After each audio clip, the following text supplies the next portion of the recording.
प्यारे बच्चों, मैं राजकुमार यादव आज की इस हिंदी विषय की ऑनलाइन कक्षा में आपका स्वागत करता हूं। प्यारे बच्चों, जैसा कि हमने अपने इस हिंदी विषय के इस ऑनलाइन वीडियो के क्रम में बाजार दर्शन शीर्षक निबंध का भाग 1 आप तक पहुंचाने का प्रयास किया। बाजार दर्शन निबंध विधा में लिखा गया जैनेन्द्र कुमार जी का एक श्रेष्ठ निबंध है। इस पर चर्चा परिचर्चा पिछले वीडियो में हो चुकी। आज हम इसी हिंदी विषय के निबंध विधा के अंतर्गत बाजार दर्शन शीर्षक जो निबंध हमारे पाठ्य पुस्तक में लगा हुआ है, संकलित है, आज हम बाजार दर्शन शीर्षक निबंध भाग 2 के बारे में यहाँ चर्चा करते हैं। पिछले वीडियो में बाजार की उपयोगिता, 2 मित्रों के माध्यम से किस प्रकार से लेखक जैनेन्द्र कुमार ने अपनी बातों को बाजार की सार्थकता और बाजार की अनुपयोगिता पर किस प्रकार से उन्होंने चर्चा की। आज हम उसी क्रम को आगे बढ़ाते हुए बाजार दर्शन भाग 2, आज हम इसी क्रम को आगे बढ़ाते हुए देखते हैं कि निबंधकार जैनेन्द्र कुमार जी अपने इस निबंध बाजार दर्शन में आगे और कौन सी बातें बताना चाहते हैं। लेखक कहता है कि हम में पूर्णता होती तो परमात्मा से अभिन्न हम महाशून्य ना होते। अर्थात यदि हम मतलब हम सब, प्राणी जगत की बात करता है लेखक। वो कहता है यदि हम में संपूर्णता ही होती, हम अपने आप में ही पूर्ण होते, अहम ब्रह्मास्मि ही होता, तो हम महाशून्य से अलग, अर्थात हम में पूर्णता होती तो हम परमात्मा से अभिन्न, हम महाशून्य ही ना होते, अपूर्ण हैं, इसी से हम हैं। लेखक का कहना है कि हम अभी भी अपूर्ण हैं, हम मानव हैं, मनुष्य हैं, कहीं न कहीं से हम में और परमात्मा में ये अंतर है कि हम अपूर्णता के सूचक हैं, इसी से हम हैं, अर्थात हमारा रूप इसीलिए हम मनुष्य बने। सच्चा ज्ञान सदा इसी अपूर्णता के बोध को हम में गहरा करता है। सच्चा ज्ञान, वास्तविकता की जानकारी, यथार्थ से परिचित होना। तो सच्चा ज्ञान, प्रत्यक्ष ज्ञान, जो सच्चा ज्ञान है, वास्तविकता से मुंह नहीं मोड़ा जा सकता, तो सच्चा ज्ञान यही है, इसी से अपूर्णता के बोध को हम में गहरा करता है, हमें इस बात को बैठाता है, हमें इस बात को बार बार वो इंगित करता है कि हम मनुष्य अभी भी अपूर्ण हैं, क्योंकि हमें जब सच्चा ज्ञान होता है तो हमें अपने खोखलेपन की याद आती है। वह मन पूर्ण कब है? लेखक कहता है सच्चा कर्म सदा इस अपूर्णता की स्वीकृति के साथ होता है, अतः उपाय कोई भी हो सकता, कोई वही हो सकता है जो बलात् मन को रोकने को ना कहे। बलात् मतलब होता है जबरन, अर्थात जबरदस्ती। तो जो भी अपने मन को जबरन ना रोके, मन को कभी भी जबरदस्ती जबरन उसके साथ उसे रोकना नहीं चाहिए। तो बलात् मन को ना रोकने को ना कहे, जो मन को भी इसलिए सुने क्योंकि वह अप्रयोजनीय रूप में हमें नहीं प्राप्त हुआ है। जो मन हमको मिला हुआ है ये इसका अप्रयोजन नहीं है, इसका कोई ना कोई प्रयोजन है, कोई ना कोई इसका अर्थ है, इसका हमारे जीवन में महत्व है, इसलिए अप्रयोजनीय नहीं है, ये प्रयोजनीय है। हाँ, मनमानेपन की छूट मन को ना हो क्योंकि वह अखिल का अंग है। लेखक एक राय देता है कि मन को मनमाना नहीं होना चाहिए, इस पर भी एक थोड़ा सा अंकुश लगाना चाहिए। ये नहीं कि वह सदैव उड़ता ही रहे, हमारे बस में ना हो। तो इस प्रकार से लेखक यहाँ मना ही करता है कि मन का मनमाना राज नहीं चलने वाला है, मन को बिल्कुल खुली छूट नहीं मिलनी चाहिए। तो मनमानेपन पर रोक लगानी चाहिए क्योंकि यह मन अखिल का अंग है। अखिल मतलब अखिलेश्वर, अखिलेंद्र, अर्थात उस परमपिता परमेश्वर का अंग है, खुद कुल नहीं है। यह मन खुद कुल नहीं है। देखेंगे ये अखिल का अंग है। अखिल माने होता है संपूर्ण, जिससे ब्रह्मांड के अर्थ में ले सकते हैं, संपूर्णता के अर्थ में ले सकते हैं। तो ये अखिल का अंग है, उस परमात्मा का ये मन उसका अंग है, इसलिए खुद ये कुल नहीं है, अर्थात अपने आप में खुद माने स्वयं पूर्ण नहीं है।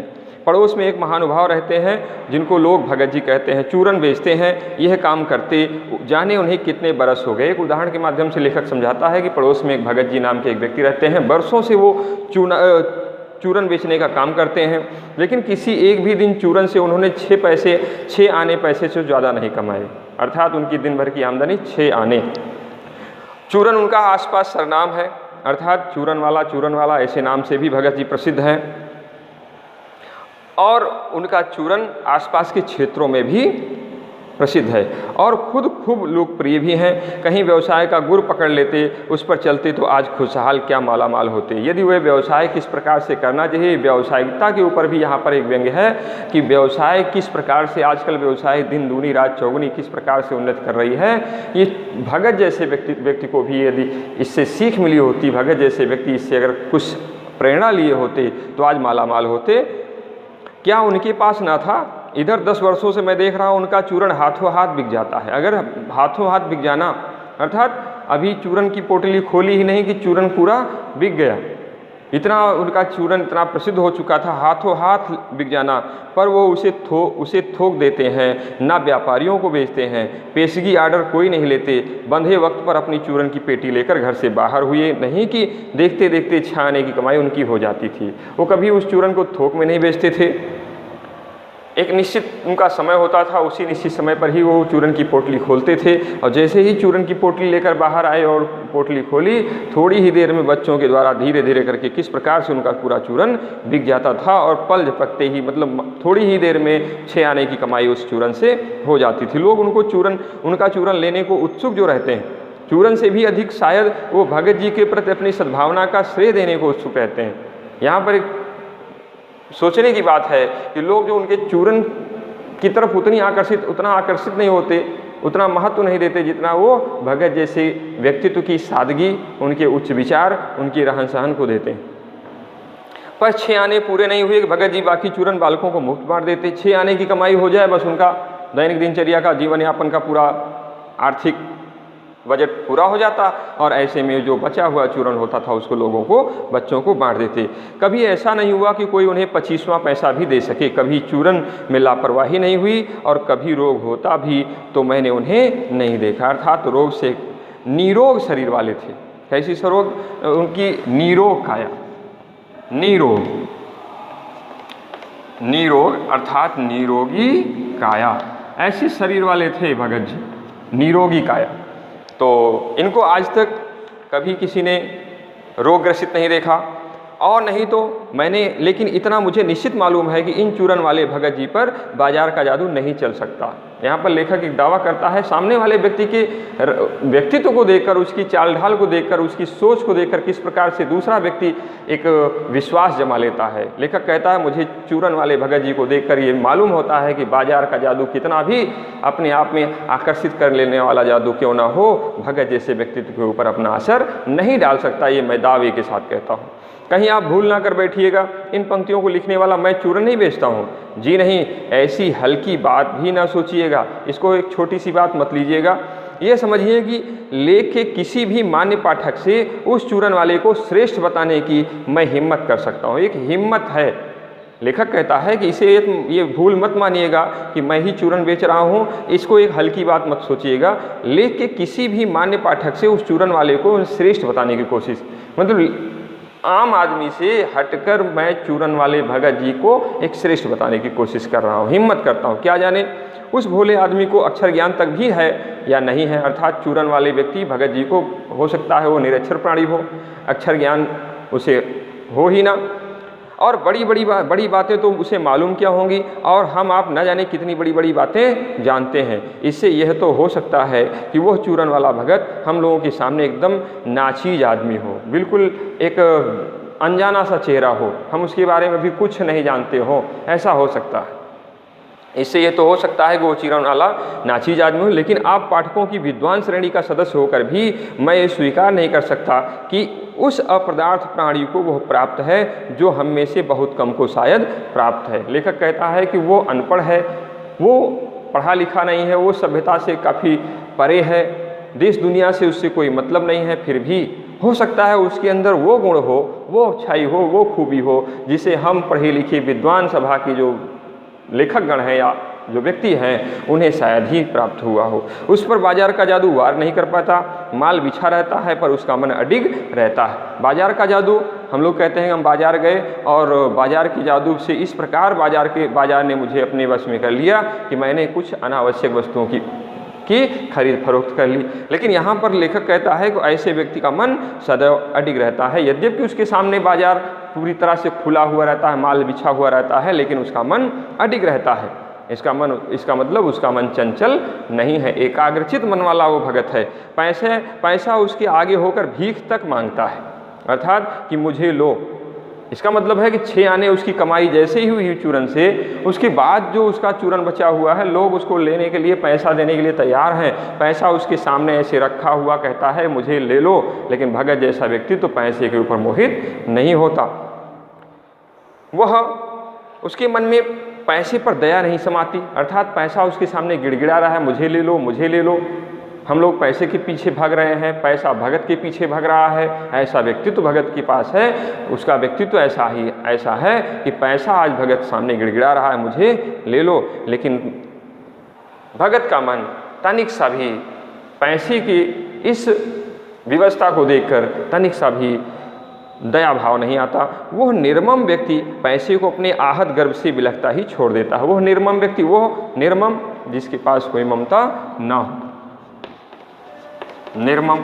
निर्मम उपसर्ग लगा है निरुपसर्ग ममता, अर्थात ममता से रहित।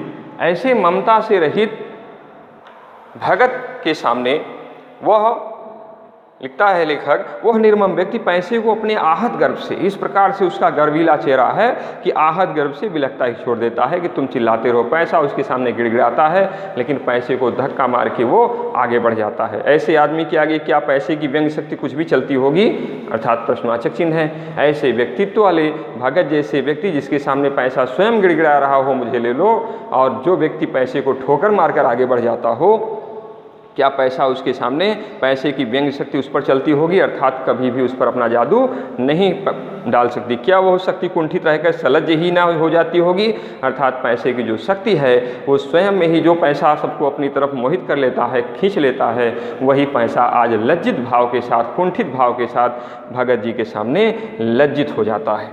पैसे की व्यंग शक्ति की सुनिए, लेखक कहता है पैसे की व्यंग शक्ति के बारे में, वह दारुण है। दारुण मतलब कठोर, करुण भाव उसके अंदर है, दारुण। मैं पैदल चल रहा हूँ कि पास ही धूल उड़ाती निकल गई मोटर। लेखक कह रहा है मैं पैदल जा रहा हूँ, बगल से एक मोटर गाड़ी निकल गई।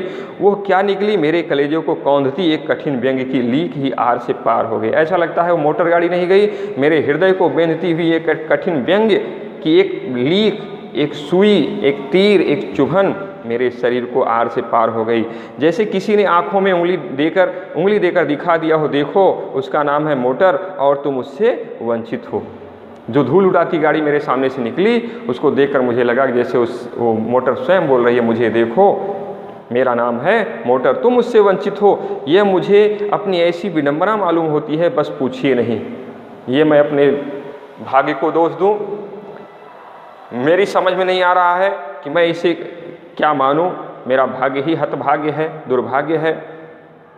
बस पूछिए नहीं, मैं सोचने को हो आता हूँ कि हाय, ये ही माँ बाप रह गए थे जिनके यहाँ मैं जन्म लेने को था।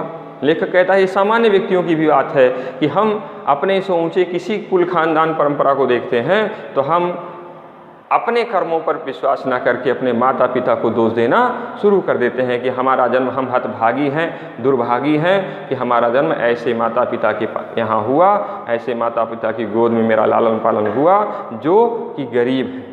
तो यहाँ पर हम अपने माता पिता को तुरंत दोष देना शुरू कर देते हैं। क्यों ना मैं मोटर वालों के यहाँ पैदा हुआ। उस व्यंग में इतनी शक्ति है कि जरा में मुझे अपने सगों के प्रति कृतज्ञ कर सकती है। अर्थात वह मोटर गाड़ी जो मेरे ऊपर व्यंग्यता का बाण वार करती हुई आगे निकल गई, उसने मेरे ऊपर ऐसे व्यंग भरे बाण मारे कि मैं अपने सगे संबंधियों को भी अपनी नज़रों से तिरस्कृत कर दिया। लेकिन क्या लोक वैभव की यह व्यंग शक्ति उस चूरण वाले किंचित कर मनुष्य के आगे चूर चूर होकर भी नहीं रह जाती? अकिंचित कर अर्थात लेखक का यह लोक भाव, लेखक कहता है कि ये जो लोक भाव फैला हुआ है, ये लोक भाव उस अकिंचित कर जो अर्थ से हीन है, ऐसा अर्थहीन मतलब धन से हीन, अकिंचित कर धन से हीन अर्थात गरीब, ऐसे उस अकिंचित कर मनुष्य के आगे चूर चूर होकर नहीं रह गई और लोग उसके व्यंग भरे बाण से बेहोश हो जा रहे हैं। संसार का अन्य प्राणी उससे बेहोश हो जा रहा है, उसको एक घाव लगता है, चोट लगती है, अपने कुल खानदान को वो कृतघ्नता में गिनना शुरू कर देता है। लेकिन क्या वो अकिंचित कर अर्थात वह भगत जो अर्थहीन है, उसके आगे ऐसी व्यंग भरी शक्ति भी चूर चूर हो जाया करती है। चूर चूर क्यों? कहो पानी पानी अर्थात उसकी सारी इज्जत, पानी यहाँ पर इज्जत का प्रतीक है, पूरी तरह से पानी पानी हो जाती है। तो क्या वह क्या बल है जो इस तीखे व्यंग के आगे ही अजय भी नहीं रहता, बल्कि मानो अजय जिस पर विजय ना प्राप्त की जा सके, अजय जिसको जीता ना जा सके। ये वाक्यांश के लिए एक शब्द, जिसे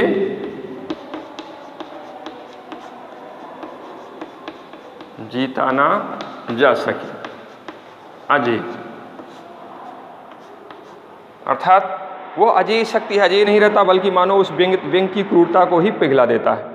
उस बल को नाम दो तो, पर वह निश्चय इस तल की वस्तु नहीं है जहाँ पर संसारी वैभव फलता फूलता है, वह कुछ अपर जाति का तत्व है। लेखक कहता है उस बल को हम क्या नाम दें, पर इस निश्चय है कि यह इस तल की वस्तु नहीं है, इस पृथ्वी की वस्तु नहीं है, इस धरातल की वस्तु नहीं है, इस लौकिक जगत की वस्तु वह नहीं है, वह जहाँ पर संसारी वैभव फूला फूलता। इस भौतिक संसार में आप देखेंगे तो सांसारिक धन वैभव मान संपन्न ऐश्वर्य आनंद के संसाधन ही फलते फूलते आपको दिखेंगे।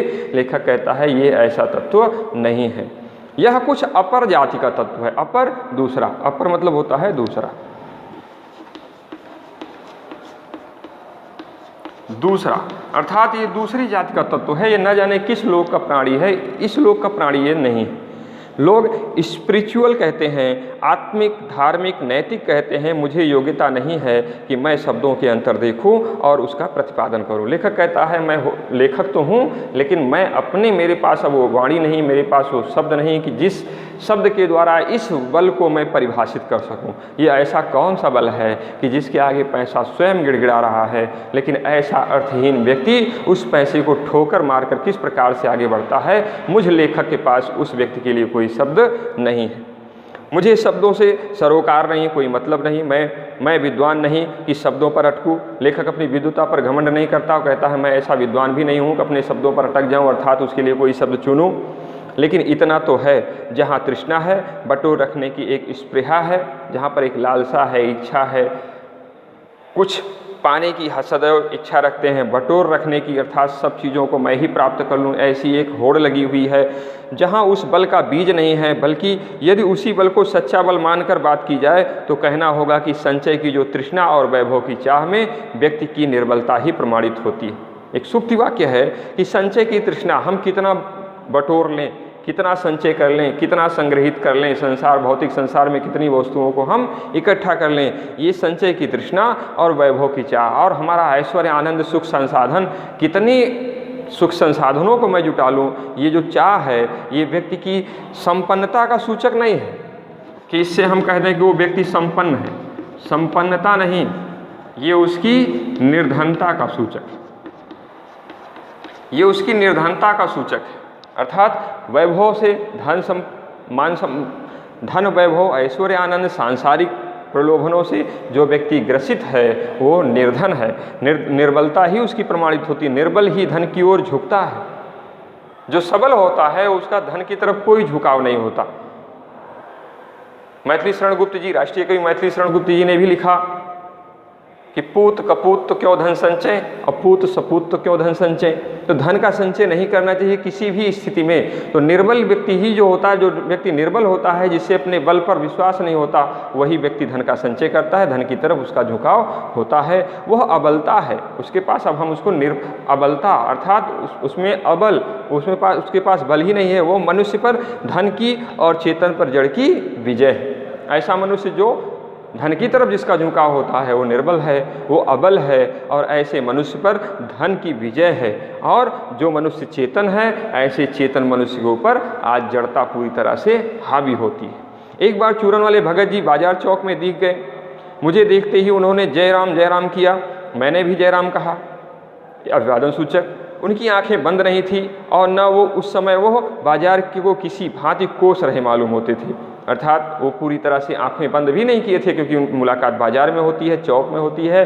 और चौक में है तो अपनी आंखें ये नहीं कि बंद किए हैं, आंखें खुली रखे हैं, लेकिन किसी भी सामान को वो बाजार को किसी भी भांति से कोस नहीं, उसको दुत्कार नहीं रहे हैं, बद्दुआएं नहीं दे रहे हैं। राह में बहुत लोग, बहुत बालक मिले जो भगत जी के द्वारा पहचाने जाने के इच्छुक थे। भगत जी ने सबको ही हंसकर पहचाना, सबका अभिवादन लिया और सबको अभिवादन किया। ये बड़े और छोटों का यहाँ पर संस्कार दिखाया गया कि सबका उन्होंने अभिवादन लिया, सबका उन्होंने प्रेम भाव स्वीकार किया और स्वयं भी सबके प्रति प्रेम भाव समर्पित किया, अर्पण किया। इससे तनिक भी यह नहीं कहा जा सकेगा कि चौक बाजार में होकर उनकी आंखें किसी से कम खुली थी। हम ये नहीं कह सकते, इससे ये साबित नहीं होता कि भगत जी की आंखें दूसरों की अपेक्षा कम खुली थी। कम खुली का मतलब कि वो बाजार को कम देख रहे थे, वो भी पूरी तरह से बाजार का मुआयना कर रहे थे, देख रहे थे, लेकिन भौचक्के हो रहने की लाचारी उन्हें नहीं थी।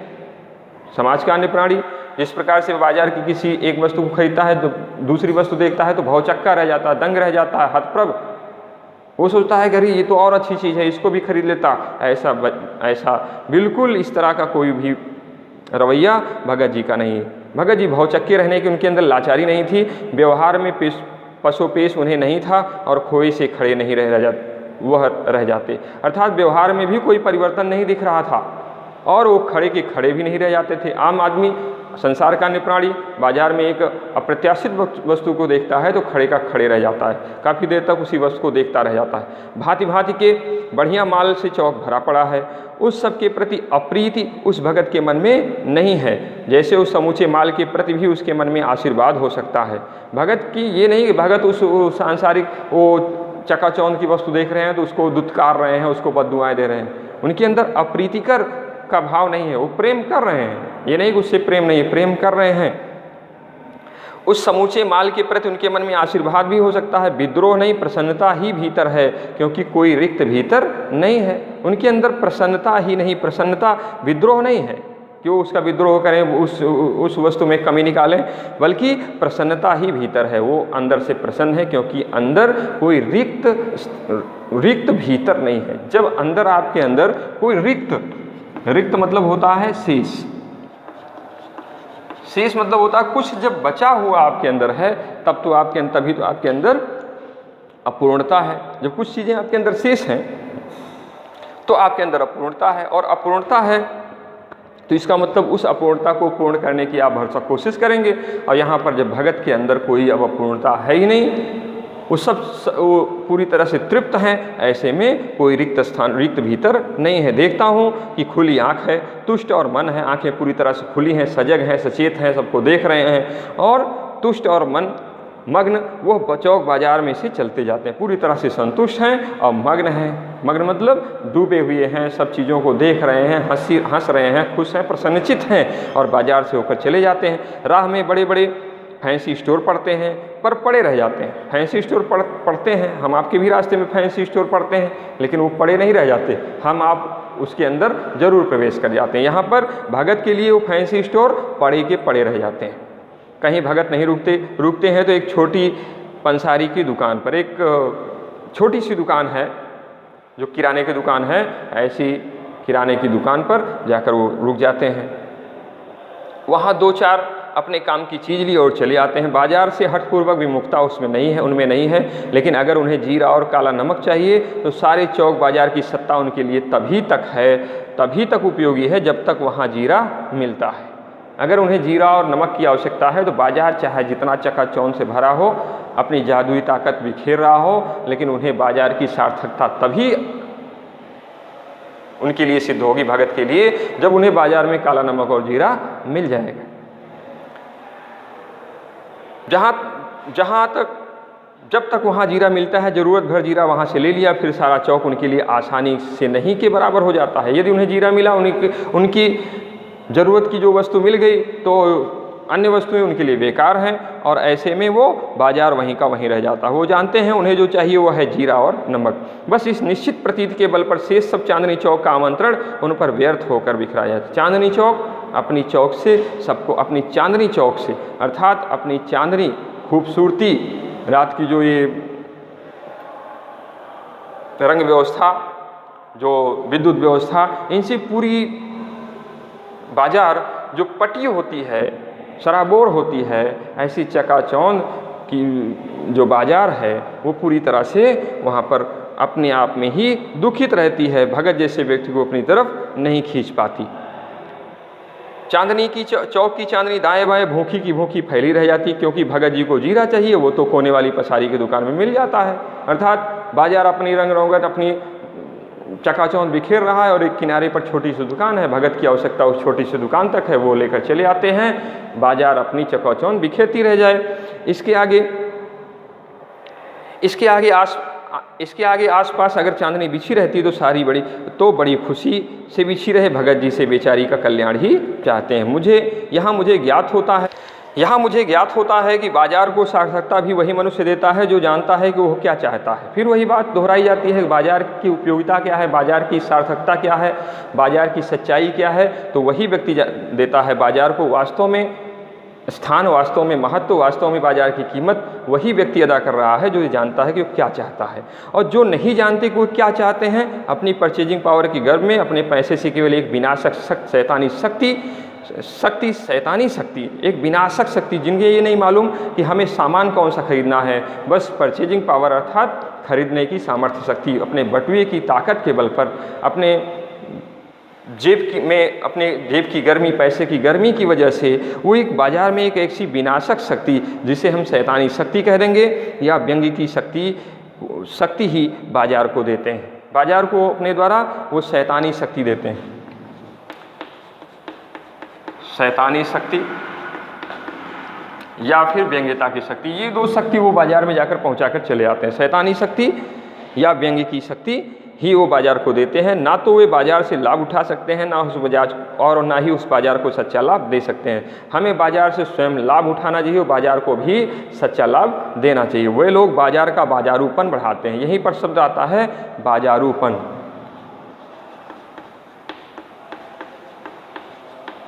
बाजारूपन आप देखेंगे, बाजारूपन किसे कहते हैं, अर्थात जहाँ पर शैतानी शक्ति बढ़े, बाजार की उपयोगिता न सिद्ध हो, जिससे हम बाजार हमें ना सार्थक लाभ दे सके और ना ही हम बाजार को सार्थक लाभ दे सकें। केवल जहाँ पर शैतानी शक्ति बढ़ती हो और व्यंग्यता की शक्ति बढ़ती हो, उसे बाजारूपन कहा जा सकता है। तो ऐसे लोग बाजार का बाजारूपन बढ़ाते हैं, जिसका मतलब है कि कपट बढ़ाते हैं। कपट की बढ़ती का अर्थ परस्पर में सद्भाव की घटी।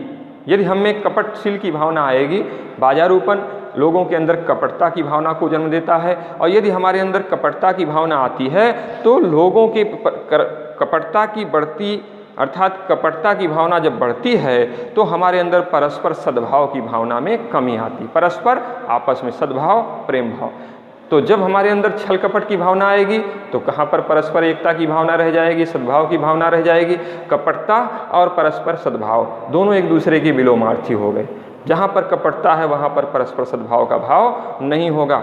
इस सद्भाव के ह्रास से, ह्रास माने कमी, क्षीणता, इस सद्भाव के ह्रास पर आदमी आपस में भाई भाई और सुहृद और पड़ोसी फिर नहीं रह जाता। अर्थात जब हमारे अंदर ऐसे सद्भाव का विनाश होने लगेगा, परस्पर सद्भाव की भावना का नाश होने लगेगा, ह्रास होने लगेगा, क्षीण होने लगेगा, तो भाई भाई का दुख दर्द और सुहृद अर्थात एक सच्चा हृदय दूसरे सच्चे हृदय के बारे में, और पड़ोसी फिर पड़ोसी की कोई हालचाल नहीं जान पाएगा, और आपस में कोरे गाहक और बेचक की तरह व्यवहार करते रहेंगे। दोनों आपस में एक दूसरे से ऐसा व्यवहार करेंगे, कोरा माने झूठा, धोखा, ऐसे झूठे दिखावेपन का व्यवहार एक दूसरे से करने लगते हैं, मानो दोनों एक दूसरे को ठगने की घात में हो। दोनों एक दूसरे को ठग लेना चाहते हैं, एक कपटशील व्यक्ति और एक सुहृद व्यक्ति, एक सद्भाव प्रेम सद्भाव वाला व्यक्ति। फिर दोनों में एकता नहीं रह जाएगी, दोनों एक दूसरे को कब कौन किसको छल ले ये घात लगाए बैठे रहेंगे। एक की हानि में दूसरे का अपना लाभ दिखेगा, जबकि पहले के समय में जो सद्भाव था, जो प्रेम था, जो भाईचारे की भावना थी, एक की हानि में दूसरा भी अपनी हानि देखता था और एक के लाभ में दूसरा अपना लाभ देखता था। लेकिन जब स्थिति बिल्कुल विपरीत हो जाएगी तो एक की हानि में दूसरे को अपना लाभ दिखने लगेगा। और यह बाजार का बल्कि इतिहास का ये सत्य माना जाता है। ऐसे बाजार को बीच में ही लेकर लोगों में आवश्यकताओं का आदान प्रदान नहीं होता, बल्कि शोषण होने लगता है। बाजार हम और आपके बीच में एक आदान प्रदान का एक स्थान है। ग्राहक और दुकानदार बीच में एक दोनों के मेल का आदान प्रदान का एक स्थान है। यदि बाजार में इस तरह की भावना आ जाएगी कि एक का नुकसान, एक का हानि हो तो दूसरा उसमें अपना लाभ दिखने लगेगा, उसको अपना लाभ दिखेगा, तो ऐसे में उसमें व्यक्ति का शोषण होना शुरू हो जाएगा। तब कपट सफल होता है, तब जो कपट की भावना है वो सफल हो जाएगी। और जो सुहृदय व्यक्ति हैं, जिनके अंदर प्रेम और सद्भाव है, वो मारे जाएंगे, वो दब जाएंगे। तो कपट सफल होता है, निष्कपट शिकार हो जाता है। जब कपट सफल हो जाएगा तो निष्कपट निश्चल भाव वाला व्यक्ति, पवित्र हृदय वाला व्यक्ति, ऊंचे विचार वाला व्यक्ति फिर अपने आप को मृत प्राय समझने लगेगा, वो दब जाएगा, कुंठित हो जाएगा। ऐसे बाजार मानवता के लिए विडंबना है। लेखक कहता है यदि ऐसे बाजार रहेंगे जो हमें भी लाभ ना दे सकें और स्वयं को भी अपना लाभ ना दे सकें, तो ऐसे बाजार मानवता के लिए एक चोट है। और जो ऐसे बाजार का पोषण करता है, ऐसे व्यक्तियों को भी लेखक सजग करता है कि जो ऐसे बाजार को पोषण करना, उसको मजबूती प्रदान करना, उसे संबल देना, उसे सहारा देना, मजबूती देना। जो व्यक्ति ऐसे बाजारों का पोषण करते हैं, जो उनका शास्त्र बना हुआ है, ऐसा अर्थशास्त्र सरासर औंधा है, यह वह मायावी शास्त्र है और वह अर्थशास्त्र अनीति शास्त्र है। लेखक कहता है कि जो अर्थशास्त्र जो हमारी अर्थव्यवस्था का लेखा जोखा प्रस्तुत करता है, यदि ऐसा अर्थशास्त्र बना रहेगा तो वो एक औंधा है, ये उल्टा है। अर्थात हमारी अर्थव्यवस्था को वो पतन के रास्ते पर ले चलने वाला होगा।